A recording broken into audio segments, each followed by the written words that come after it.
যে জায়গায় সন্ত্রাস, যে জায়গায় চাঁদাবাজি, সেই জায়গায় ছাত্র দলের নাম, বিএনপির নাম।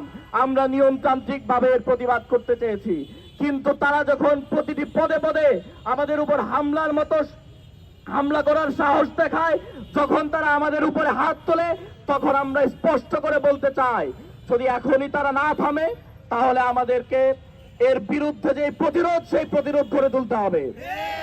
আমরা জুলাই প্রতিরোধ করে তুলেছিলাম, আমরা আবারও প্রতিরোধ করে তুলতে জানি। আমরা ছাত্র সমাজকে আহ্বান করতে চাই, এই ছাত্রদল নতুন করে বিভিন্ন ক্যাম্পাসে গণরুম তৈরি করছে।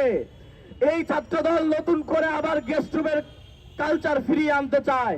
আমরা আপনাদের আহ্বান করতে চাই, কারা আপনার অধিকার নিয়ে কথা বলে সেটি দেখতে শিখুন, কারা আপনার অধিকার নিয়ে কথা বলে সেটি দেখতে শিখুন। যারা নতুন করে গণরুম এবং গেস্ট রুম তৈরি করতে চায় তাদেরকে আবারও প্রত্যাখ্যান করুন, যেভাবে আপনারা প্রত্যাখ্যান করেছিলেন। প্রিয় উপস্থিতি, আমরা আজকের এই আয়োজন থেকে জানাতে চাই, ছাত্রদল যদি মনে করে তারা সন্ত্রাস করে পার পেয়ে যাবে কারণ তারা ক্ষমতায় আছে, এতটা সম্ভব নয়। আমরা দেখেছি ক্ষমতার চূড়ান্ত রূপ নিয়েও ছাত্রলীগ এই ক্যাম্পাস থেকে কিভাবে বিতাড়িত হয়েছিল।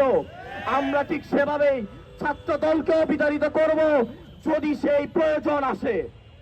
প্রিয় উপস্থিতি, আমরা দেখেছি সারা দেশে ছাত্রদল বিভিন্ন ক্যাম্পাসগুলোতে গণরুম তৈরি করছে। 2 রুমে 24 জন ছাত্রকে তারা জায়গা দিয়েছে, আমরা দেখতে পেয়েছি।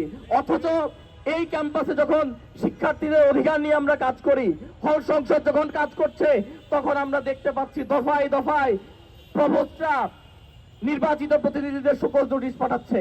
কারণ কি? কারণ হচ্ছে তারা শিক্ষার্থীদের অধিকার নিয়ে কাজ করছে, তাদের শিক্ষার্থীদের অধিকার দিতে তাদের সমস্যা।